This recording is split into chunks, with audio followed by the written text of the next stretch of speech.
தமிழகத்தில் இன்று எந்தெந்த மாவட்டங்களில் மிக கனமழை பெய்யும்? புதிதாக உருவாகும் காற்றழுத்த தாழ்வு பகுதியால் எங்கெங்கெல்லாம் மழை இருக்கும்? மீனவர்களுக்கான எச்சரிக்கை என்ன? எந்த மாவட்டங்களில் பள்ளிகளுக்கு விடுமுறை என்பது குறித்து இந்த காணொலியில் விரிவாக பார்க்கலாம்.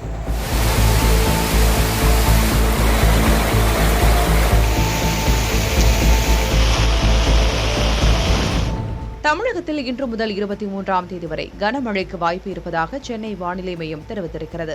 குறிப்பாக செவ்வாய்க்கிழமையான இன்று கன்னியாகுமரி, திருநெல்வேலி, தூத்துக்குடி, ராமநாதபுரம் ஆகிய மாவட்டங்களிலும், சிவகங்கை, விருதுநகர், தென்காசி மற்றும் தேனி மாவட்டங்களிலும் கனமழைக்கு வாய்ப்பு இருப்பதாக தெரிவிக்கப்பட்டுள்ளது.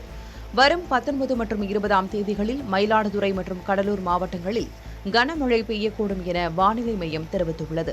தென்கிழக்கு வங்கக்கடல் பகுதியில் வரும் 22ஆம் தேதி குறைந்த காற்றழுத்த தாழ்வு பகுதி உருவாக வாய்ப்பு இருப்பதாக வானிலை ஆய்வு மையம் தெரிவித்திருக்கிறது. தொடர்ந்து மேற்கு வடமேற்கு திசையை நோக்கி நகர்ந்து அடுத்த 48 மணி நேரத்தில் மேலும் வலுப்பெறக்கூடும் என தெரிவிக்கப்பட்டுள்ளது. இதன் காரணமாக தமிழக கடலோர மாவட்டங்கள் மற்றும் காவிரி படுகை மாவட்டங்களில் வரும் 21, 22 ஆகிய தேதிகளில் கன முதல் மிக கனமழை வரை பெய்ய வாய்ப்பிருப்பதாக வானிலை மையம் தெரிவித்துள்ளது. இதில் நாகை மாவட்டத்திற்கு ஆரஞ்ச் அலர்ட் விடுக்கப்பட்டிருந்த நிலையில் மாவட்டத்தின் பல்வேறு பகுதிகளில் கனமழை பெய்தது. நாகூர், வேளாங்கண்ணி, திருப்பூண்டி, கருங்கண்ணி ஆகிய பகுதிகளில் கனமழையும், ஒரு சில பகுதிகளில் மிதமான மழையும் பொழிந்தது.